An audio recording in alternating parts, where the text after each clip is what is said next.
적으로 표시하는 증거가 하나 있습니다. 바로 십자가입니다. 처음부터 기독교에 이 쌓인 증거가 십자가를 사용한 것은 아닙니다. 처음에는 물고기도 사용했고 감람나무 잎사귀도 사용했고요. 다윗의 별도 기독교를 증거하는 사인으로 사용을 했습니다. 때로 이제 이 증거들이 처음에는 사용되다가 결국은 궁극적으로는 십자가가 기독교를 대표하는 증거가 되었습니다. 그래서 교회당을 우리는 표시할 때 항상 십자가로 교회당을 표시하고요. 또 내가 하나님의 백성인 것을 증거할 때도 때로 십자가로 표시하곤 합니다. 십자가에 목걸이를 걸기도 하고요. 또 십자가에 어떤 장식물을 교회당에 표시로 걸어놓기도 합니다. 어떻게 기독교의 증거로 이렇게 십자가가 사용이 되었을까요? 주 312년 어느 날 밤 로마 황제 콘스탄틴이 전쟁을 앞두고 잠자리에서 꿈을 꾸게 됩니다. 근데 그 꿈 속에서 천사가 나타나서 그 불안해하는 이 콘스탄틴을 향해서 위를 바라보라 사인을 합니다. 고개를 들어서 위를 바라보았더니 하늘에 십자가의 밝은 빛이 보였습니다. 그리고 난 뒤에 한글 글씨로 이 표시관에 너는 승리를 거두리라 글씨가 있었습니다. 잠에서 깨어난 이 콘스탄틴이 다음 날 전쟁터에 나가는 모든 군인들에게 깃발에 십자가를 그려 넣으라 명령합니다. 그리고 그 전쟁터에서 큰 승리를 거둡니다. 승리를 거두고 난 뒤에 이 콘스탄틴은 주 313년 기독교를 로마의 국교로 승인을 합니다. 지금까지는 기독교를 핍박하던 이 황제가 이제는 기독교를 로마의 국교로 승인을 합니다. 로마의 기독교가 국교가 되면서 중요한 상징이 표시가 바로 십자가였습니다. 그렇지만 십자가로 기독교를 표시하고 기독교가 로마의 국교가 되는 그 순간부터 안타깝게도 기독교는 타락의 길을 걷기 시작을 합니다. 십자가가 있는 곳에 하나님이 나타나고 하나님의 영광을 돌려야 했지만 여러 가지 면에서 기독교가 타락하는 안타까운 역사의 아픔이 있습니다. 하나님께서 하나님의 백성들에게 신령한 증거로 어떤 사인을 가져라, 어떤 외적인 표지를 하라 말하지 않습니다. 그래서 우리가 십자가가 있다고 거룩한 것이 절대로 아닙니다. 교회당에 십자가의 표지가 있다고 그 교회가 거룩하고 내 차에 십자가의 표지가 있다고 그 증거가 나를 신령하게 보장해 주지 않습니다. 그리스도인들의 신령한 증거가 무엇일까요? 여러분들의 그 신령한 증거가 단지 십자가 하나 있다고 여러분 우리가 신령한 하나님의 자녀라 말할 수 있나요? 하나님께서 우리에게 원하는 신령한 증거는 우리 안에 우리 밖에 분명히 하나님이 나타나기를 원합니다. 신령한 증거가 있는 사람은 그 마음 안에 신령한 증거가 나타나야 되고요. 신령한 증거가 있는 성도는 삶을 통해 인격을 통해 반드시 하나님의 백성인 증거가 나타나야 합니다. 교회 공동체도 마찬가지입니다. 교회가 건물이 교회를 보장해 주는 것도 아니고요. 사람의 숫자가 교회를 보장해 주는 것도 아닙니다. 어떤 프로그램이 교회를 보장해 주는 것도 아닙니다. 교회 공동체가 신령하다면 신령한 증거가 반드시 나타나야 됩니다. 신령함은 성부, 성자, 성령님에게 속해 있습니다. 그 모든 신령한 능력을 갖고 계신 성부, 성자, 성령 하나님께서 자기에게 속한 하나님의 자녀들을 신령할 수 있도록 일행하십니다. 베드로 전서를 통해서 이제 하나님께서는 그리스도인들 하나님의 백성들에게 신령한 증거들이 나타나야 함을 말씀을 합니다. 당시에 베드로 사도가 직면한 초대교회는 내적으로 외적으로 어려웠습니다. 외적으로는 고난이 있었고요. 내적으로는 낙심의 상황이었습니다. 이렇게 어렵고 힘든 정황에서 하나님의 백성으로서 신령한 표지를 갖고 하나님은 하나님의 백성들이 이 세상에서 하나님을 증거하기를 원하십니다. 첫째로 하나님의 백성 죄를 버리는 증거가 있습니다. 1절을 보면 그러므로 모든 악독과 모든 기만과 외식과 시기와 모든 비방하는 말을 버리고라고 합니다. 하나님은 자기 백성들에게 죄의 목록을 소개하면서 버리라 말씀을 합니다. 여기 버리라고 말씀할 때 명령하십니다. 죄에 대해서 분명하게 버리는 구별된 증거, 하나님의 백성들에게 있습니다. 예수님에게서 새 생명을 얻고 신분적으로 우리는 새로운 신령한 사람이 되었습니다. 예수님을 내 마음의 구원주로 믿고 살아갈 때 하나님께서는 구원주로 믿는 그들을 모든 죄로부터 용서함을 받는 은혜를 주십니다. 근데 그 죄에 대해서 용서함을 받았다고 여러분 그 죄가 우리를 완전히 떠나는 것은 아닙니다. 오늘 본문을 보면 죄를 더 이상 우리가 범하지 않도록 버리는 증거가 우리에게 책임으로 요구가 됩니다. 우리가 오해하지 말아야 될 것은 이 죄는 한 번 버렸다고 다 버려지는 것이 아니고 계속해서 날마다 지속적으로 우리가 버려야 합니다. 신령한 하나님의 백성들은 이 죄를 버리는 증거가 분명히 삶 속에 있습니다. 죄를 버리고 변화되어지는 죄를 이기는 삶의 증거가 하나님의 백성들에게 나타나야 합니다.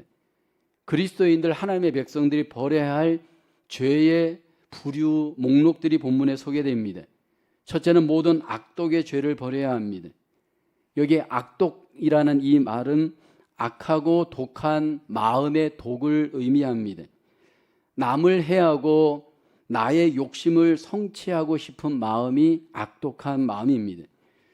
여러분, 하나님의 백성들에게도 이런 악독한 마음이 있을 수 있습니다. 나만 잘 되면 되고 내 가족만 잘 되면 되고 내 비즈니스만 잘 되면 그만. 그 마음이 바로 악독한 마음입니다.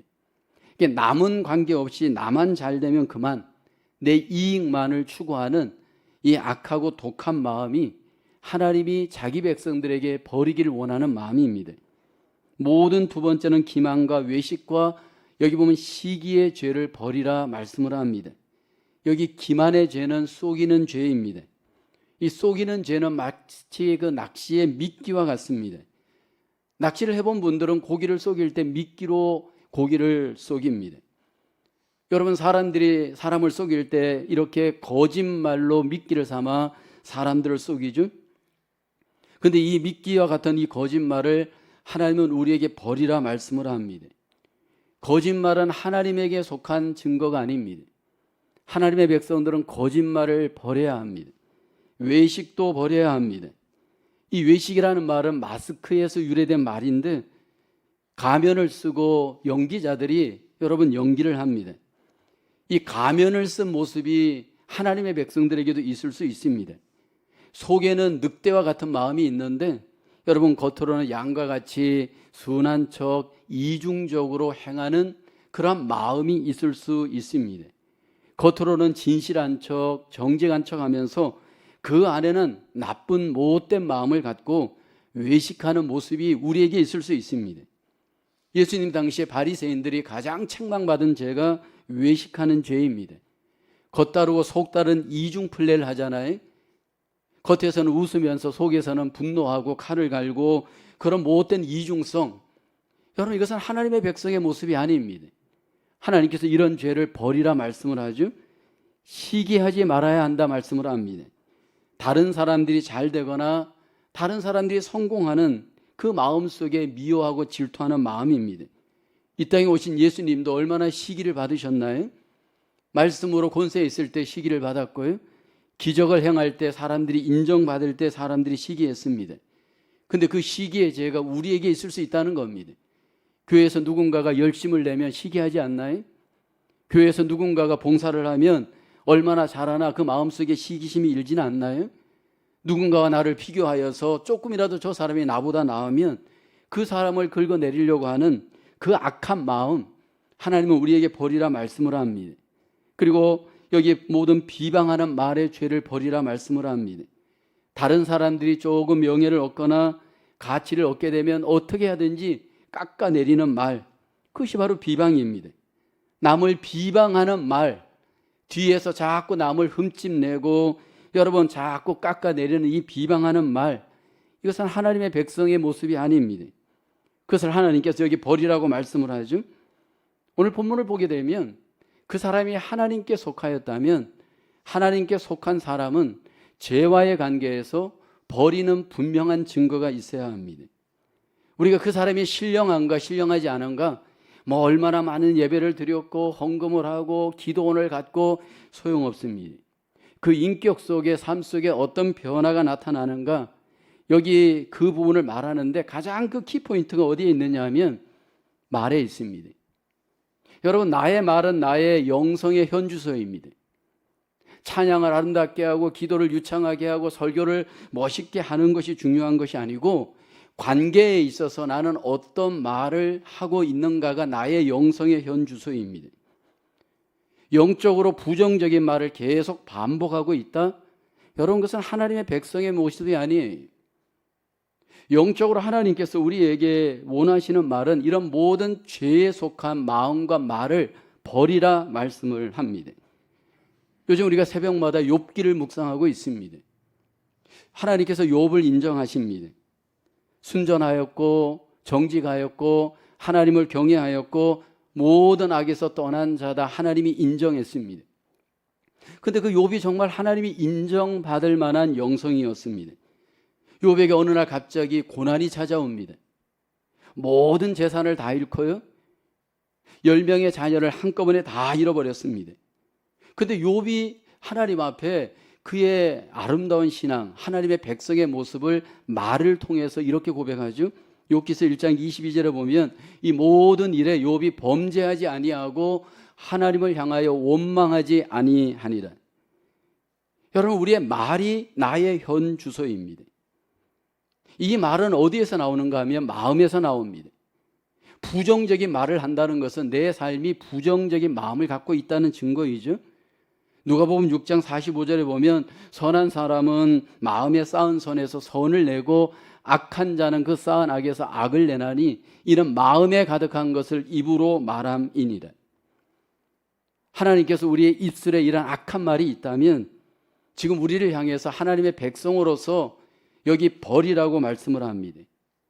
문제는 여러분, 이 습관이 견고하다는 데 문제가 있습니다. 여러분들의 입술을 들여다보면, 나의 입술을 들여다보면 얼마나 그 습관이 견고한지 몰라요.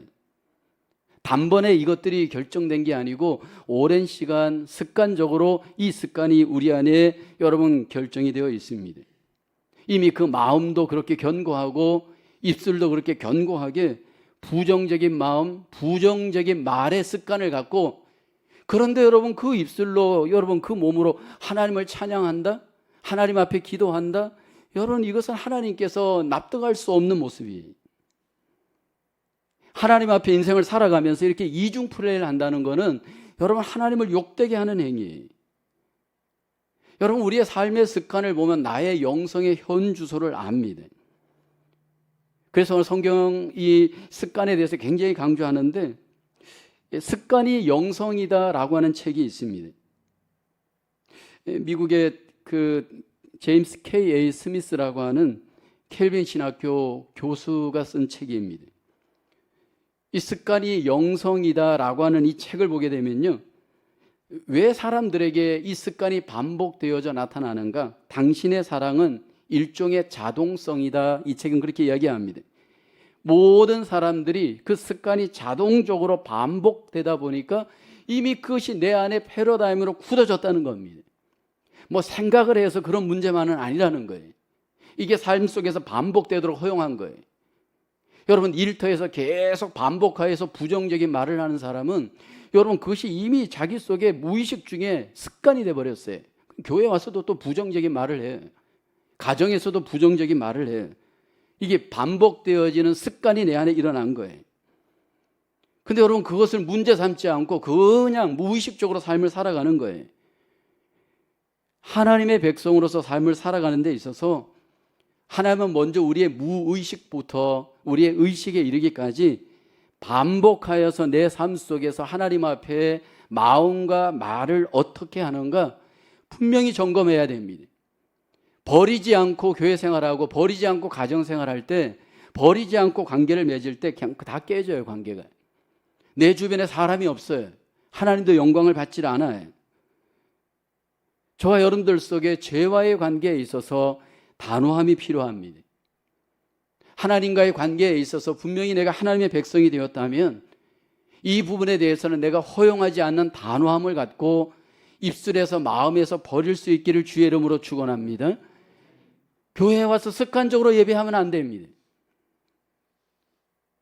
교회에 와서 하나님 앞에 그냥 예배하는 척하면서 내 마음에는 그런 악한 습관을 갖고 있고 입술에는 악한 습관을 갖고 있다면 여러분, 그것이 하나님께 영광이 될 수가 없어요. 이게 형식적인 기독교를 낳는 것이고 형식적인 믿음을 낳는 거 아닌가요? 하나님 앞에 저와 여러분들의 삶이 다시 한번 변화되어지고 하나님의 백성다운 마음과 말로 하나님을 증거할 수 있기를 주의 이름으로 축원합니다. 두 번째로 하나님의 백성 신령한 젖을 사모하는 증거가 있습니다. 오늘 본문 2절을 보면 갓난 아기들 같이 순전하고 신령한 젖을 사모하라. 이는 그로 말미암아 너희로 구원에 이르도록 자라게 하려 함이라. 하나님은 자기 백성들에게 신령한 젖, 하나님의 말씀을 사모하라 말씀을 합니다. 하나님의 말씀을 우리에게 소개하면서 순전하다, 신령하다 말씀을 하고요. 그것은 젖과 같다 말씀을 합니다. 아기에게 젖이 생명이듯이 하나님의 백성들에게 말씀이 젖과 같은 생명이 됩니다. 이 젖과 같은 신령한 하나님의 말씀이 우리에게 공급되어질 때 여러분, 신령한 하나님의 백성으로 우리는 자랄 수 있습니다. 그래서 여러분, 저와 여러분들의 영적인 상태는 말씀을 대하는 자세에서 결정이 됩니다. 순전하고 신령한 젖을 잘 먹고 있는가라는 겁니다. 신령하고 순전한 이 하나님의 말씀이 나에게 반복적으로 하나님 앞에 내가 이것을 먹는 증거가 나에게 있는가라는 겁니다. 하나님께서는 이 신령하고 이 복된 말씀에 대한 능력, 그 영양분을 이렇게 소개합니다. 시편 19편 7절 8절을 보게 되면 여호와의 율법은 완전하여 영혼을 소성시키며 여호와의 증거는 확실하여 우둔한 자를 지혜롭게 하며 여호와의 교훈은 정직하여 마음을 기쁘게 하고 여호와의 계명은 순결하여 눈을 밝게 하도다. 아주 다양하고 하나님께서 주시길 원하는 놀라운 성분이 이 말씀 안에 있다라는 겁니다. 이 젖과 같은 하나님의 말씀을 우리에게 먹으라, 받으라, 사모하라 말씀을 합니다. 어떻게 해요? 시편 19편 10절에 보면 다윗은 이런 고백을 해요. 금곱 많은 순금보다 더 사모할 것이며 꿀과 송이꿀보다 더 달도다. 하나님의 말씀이 우리가 취하게 될 때 여기 금과 같이 여기고 꿀과 송이꿀 같이 우리가 삼게 되어질 때 우리에게 어떤 증거가 나타나느냐 하면 구원에 자라는 증거가 나타납니다. 이미 구원받았지만 하나님은 우리가 구원에 자라기를 원하십니다. 본문 2절 하반절에 말씀을 하죠. 너희로 구원에 이르도록 자라게 하려 함이라. 하나님은 우리의 구원이 이미 받았지만 하나님의 백성들의 구원이 자라기를 원하십니다. 그런데 어떻게 자라느냐 하면 하나님의 말씀으로 자랄 수 있음을 말씀을 합니다. 신령한 젖인 이 하나님의 말씀을 우리가 받게 되어지면 우리는 신령한 사람으로 변화되어지고 자랍니다. 구원을 받았지만 더 구원이 온전하게 완성되어지고 구원에 자라는 가운데 예수님 앞에 갔을 때 우리는 자란 구원으로 주님을 맞이합니다. 바울은 이 부분에 대해서 구원을 우리가 이루라고 말씀을 합니다. 빌립보서 2장 12절에 보면 그러므로 사랑하는 자들아, 나의 사랑하는 자들아, 너희가 나 있을 때뿐 아니라 더욱 지금 나 없을 때에도 항상 복종하여 두렵고 떨림으로 너희 구원을 이루라. 구원에 자라가라, 구원을 이루라 다 동일한 말입니다. 성화를 이루라 의미이고요, 예수님을 닮아가라 의미입니다. 예수님의 장성한 분량이 충만한 데까지 자라기 위해서는 우리에게 말씀으로 하나님 앞에 자라가기를 원하십니다. 하나님의 말씀을 영양분으로 잘 섭취한 분에게 나타난 외적인 증거, 내적인 증거가 있습니다. 그 사람은 주님의 성품에 참여하게 됩니다. 하나님의 그 놀라운 신령한 성품에 참여하게 되어집니다. 베드로후서 1장 5절로 8절에 베드로 사도가 얘기하죠. 그러므로 너희가 더욱 힘써 너희 믿음의 덕을, 덕의 지식을, 지식의 절제를, 절제의 인내를, 인내의 경건을, 경건의 형제의회를, 형제의회의 사랑을 더하라. 이런 것이 너희에게 있어 흡족한즉 너희로 우리 주 예수 그리스도를 알기에 게으르지 않고 열매 없는 자가 되지 않게 하려니와 라고 말씀을 합니다. 말씀을 취하면 그 말씀 안에 하나님의 놀라우신 은혜가 우리로 하여금 예수님의 마음을 닮아가게 합니다. 예수님의 제자로 살게 합니다. 그래서 하나님 앞에 영광을 돌리게 합니다. 왜 하나님께서는 우리의 이 마음에 집중할까요? 여러분, 우리 이 마음은 태어날 때 주님의 마음으로 태어나질 않았습니다. 우리 안에는 악한 마음의 본성이 다 있습니다. 히포크라테스의 4가지의 기질론이 있죠. 타고난 사람에게 4가지의 선천적인 기질의 DNA가 있습니다. 다혈질, 담즙질, 우울질, 점액질이라고 얘기하죠. 근데 그 기질을 보게 되면 장점이 있지만 전부 단점이 있습니다. 이 기질이 우리 안에 골고루 섞여 있는데 어떤 사람에게는 한 가지의 기질이 더 집중적으로 나타날 때 심각한 문제가 나타날 수 있음을 기질론을 이야기하는 분들이 합니다. 예를 들어서 어떤 분에게는 다혈질이 더 나타날 수 있습니다. 이런 분들은 어떤 문제가 있을까요? 감정적으로 굉장히 빨리 여러분 끌어오르다가 그 감정이 금방 또 사그라지면 금방 냉랭해지죠. 담즙질의 사람은 굉장히 의지가 강하죠. 그래서 고집이 굉장히 강할 수가 있죠. 여러분, 우울질의 사람은 어떤 문제가 있나요? 선천적으로 이 우울질의 사람은 굉장히 예민하고 모든 것을 부정적으로 생각하는 마음이 있죠. 점액질의 사람은 어떨까요? 이 사람들은 태어날 때부터 선천적으로 보면 게으름이 있습니다. 모든 것들을 태평스럽게 생각하는 이 게으름 때문에 영적인 발전이 없죠. 팀 라헤이라고 하는 목사님이 쓴 성령과 기질이라는 책이 있습니다. 이 책에서는 무엇을 다루냐면 과연 기질이 변화될 수 있을까라는 겁니다. 여러분, 기질이 완전히 변화될 수는 없습니다. 근데 여러분, 성령으로 말미암아 기질이 어느 정도 다스려질 수 있다, 이 책은 이야기합니다. 어떻게 다스려지느냐 하면 이 기질이 성령으로 말미암아 장점은 극대화되어지고 단점은 여러분 최소화되어질 수 있음을 이야기합니다. 근데 여러분, 성령이 그 사람에게 어떻게 충만하게 다스려지느냐, 이게 문제입니다. 우리가 이 기질이 다스려지고 마음이 체인지되어지는 경험을 여러분들도 경험하셨던 분들이 계실 겁니다. 근데 여러분, 이 기질이 성령에 의해서 다스림을 받을 때 항상 성령님이 우리의 마음을 체인지 마인드하는 그 도구가 말씀입니다. 하나님의 말씀으로 성령께서 우리 안에 일하시기 시작하면 여러분, 우리의 약점들이 변화되기 시작을 합니다. 그래서 이 다혈질의 분들이 성령이 충만하게 되면 담대한 그리스도인이 되어지죠.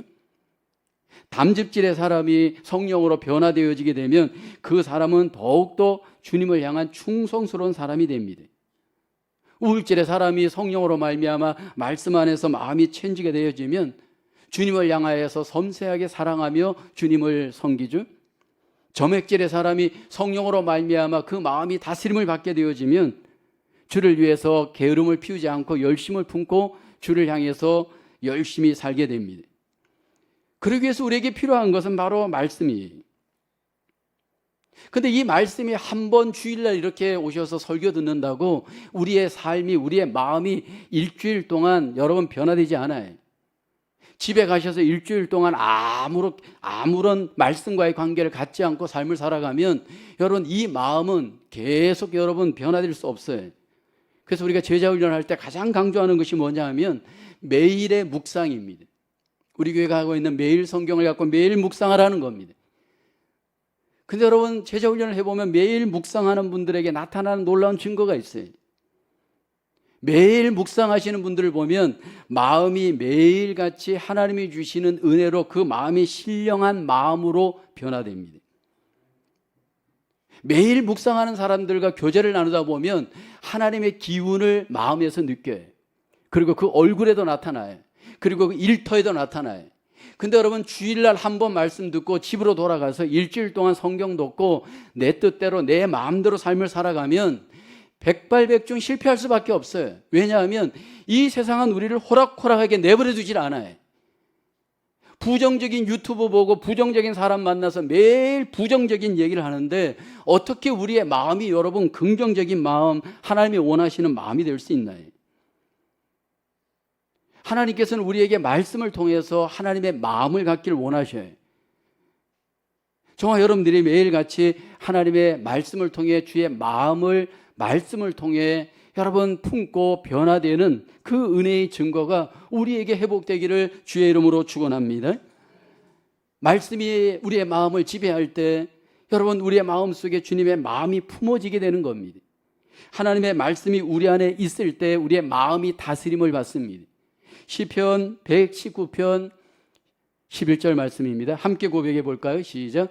내가 주께 범죄하지 아니하려 하여 주의 말씀을 내 마음에 두었나이다. 내 마음은 내가 지킬 수 없습니다. 내 마음을 지킬 수 있는 힘은 말씀에서 나옵니다. 하나님의 말씀을 내 마음에 둘 때 그 말씀의 힘으로 내 마음을 지키고 결국 주님의 마음으로 우리는 이 세상을 이길 수 있는 줄로 믿습니다. 저와 여러분들의 마음이 하나님 안에서 이렇게 변화되어져 놀라우신 주님의 제자로서의 증거가 마음을 통해 아름답게 나타날 수 있기를 주님의 이름으로 축원합니다. 세 번째로 하나님의 백성 신령한 정체성의 증거가 있습니다. 오늘 본문 4절을 보게 되면 사람에게는 버림바가 되었으나 하나님께는 택하심을 입은 보배로운 산돌이신 예수께 나아가 5절을 보게 되면 너희도 산돌같이 신령한 집으로 세워지고 예수 그리스도로 말미암아 하나님이 기쁘게 받으실 신령한 제사를 드릴 거룩한 제사장이 될지니라.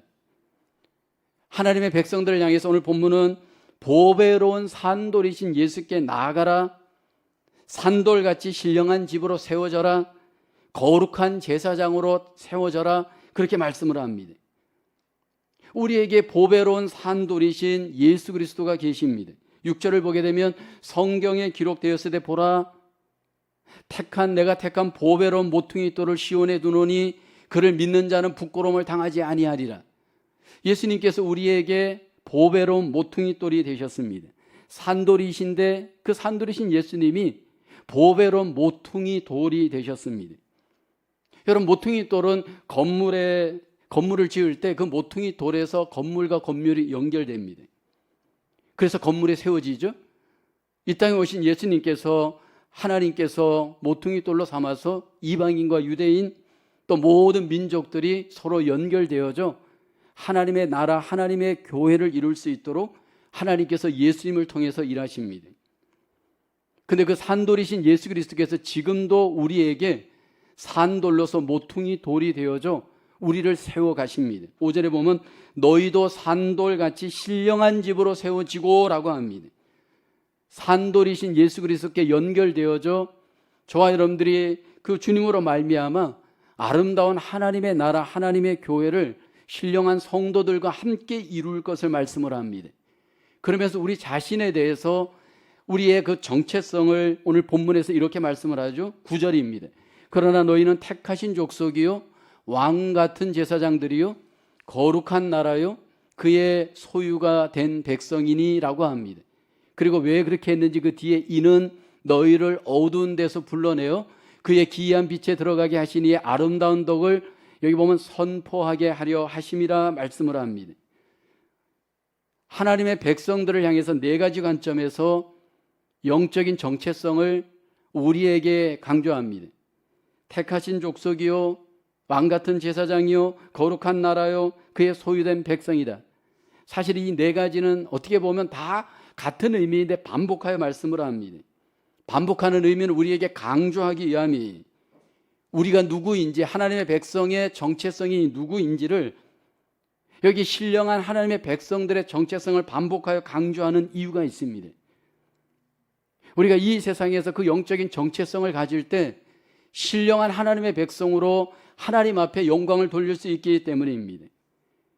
여러분, 구약에 보면 가장 하나님이 신령한 하나님의 그 직분자로 사용했던 자들이 바로 제사장입니다. 제사장은 아무나 되는 것이 아니었고 레위 족속만 제사장이 되었습니다. 그리고 그 제사장들은 특별한 그 구역에서 하나님이 지정해 준 일을 하는 자들입니다. 근데 오늘 우리를 향해서 하나님이 제사장이라고 말씀을 하죠. 근데 여기 하나님께서 우리에게 어떤 제사장이라고 말하냐면 왕 같은 제사장이라 말씀을 합니다.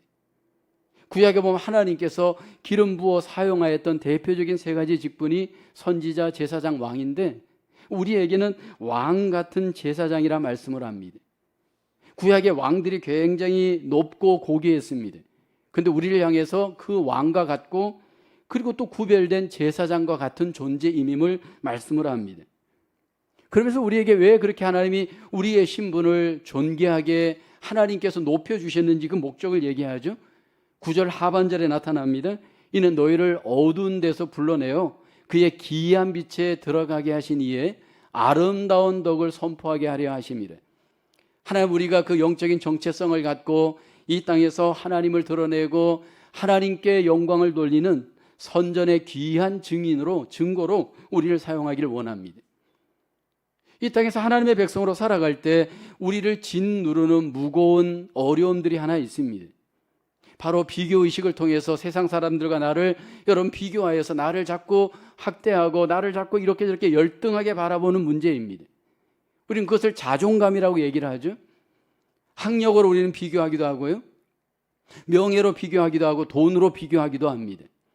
여러분, 그런 것들이 비교의식 속에 우리를 굉장히 힘들게 할 때가 있죠. 근데 하나님께서 다시 한번 우리에게 바라보기를 원하는 것은 우리는 누구인지를 하나님의 관점에서 다시 한번 바라보고 우리 자신의 거룩한 영적 신분에 대한 정체성을 바로 알고 그것을 누리기를 하나님은 원하십니다. 그로 인해서 하나님께 영광을 돌리고 하나님의 그 덕을 선전하는 저와 여러분의 삶이 되기를 하나님은 원하십니다. 여러분, 저와 여러분들이 하나님의 백성으로 삶을 살아갈 때 하나님께서는 우리를 통해서 영광을 받길 원합니다. 내 입술을 통해, 내 마음을 통해, 내 모든 몸을 통해 하나님께서 영광을 받을 때 하나님의 백성의 증거로서 하나님이 기뻐하시는 아름다운 모습인 줄로 믿습니다. 나에게 신령한 증거가 나타나고 있는가 점검하길 원합니다. 먼저 내 삶 속에서 죄를 버리는 분명한 증거가 있는가 살펴보기를 원합니다. 하나님이 미워하시는 죄가 나를 주장하고 있지는 않은지요? 회개하고 결단하면서 죄와의 관계에서 분명히 버리는 그런 결단과 증거가 우리에게 적용되길 원합니다. 다시 한번 내 삶 속에 하나님의 말씀을 사모하는 증거가 있길 원합니다. 일주일의 매일의 삶 속에서 하나님과 나와의 관계에서 말씀을 통한 아름다운 교제, 나눔이 회복되길 원합니다. 다시 집으로 돌아가 여러분의 삶 속에서 매일 성경을 통해 하나님의 말씀을 묵상하는 결단, 그 묵상을 통해 우리의 마음이 변화되는 아름다운 증거가 있기를 주의 이름으로 축원합니다. 신령한 정체성을 갖고 다시 한번 우리가 세상을 살기를 원합니다. 내 안에 하나님이 주신 이 영적인 정체성을 갖고 하나님의 기준에서 이 세상에 하나님의 덕을 선전하며 하나님께 영광을 돌리는 저와 여러분의 삶이 되어야 할 줄로 믿습니다. 우리는 하나님의 백성입니다. 다시 한번 하나님의 백성으로서의 거룩한 긍지를 갖고 저와 여러분들의 삶 속에 그 하나님이 증거되어져 하나님께 영광을 돌리고 하나님의 이름을 이 땅에 드러내는 우리 모두의 삶으로 하나님 앞에 승리하시기를 주님의 이름으로 축원합니다. 기도하겠습니다. 은혜가 풍성하신 하나님, 하나님께서 우리를 자녀로 삼아주시고 우리에게 놀라우신 은혜와 복을 주셨습니다. 하나님, 더 이상 우리가 죄의 종노릇하지 않게 하여 주시옵소서. 마음의 죄, 입술의 죄, 삶의 죄가 날마다 버리는 아름다운 결단과 적용이 있게 하여 주시옵소서. 하나님, 우리에게 신령한 젖을 주심을 감사합니다. 이 말씀을 통하여 날마다 신령한 은혜를 공급받게 하시고 주님의 마음을 품고 제자로 살아갈 수 있도록 우리를 인도하여 주시옵소서. 하나님, 우리에게 하나님의 거룩한 영적인 정체성을 가질 수 있도록 신분의 은혜를 주심을 감사합니다. 하나님이 거룩한 신분을 갖고 세상과 비교하지 않게 하시고 하나님이 주시는 기준 아래 하나님께 가치를 두고 하나님께 영광을 돌리는 거룩한 주의 백성으로 날마다 승리하게 도와주시옵소서. 이 한 주간도 세상에서 승리하며 하나님께 영광을 돌리는 복된 주님의 백성으로 하나님 앞에 영광 돌리기를 간절히 소원하오며 예수님의 이름으로 기도하옵나이다. 아멘. 봉헌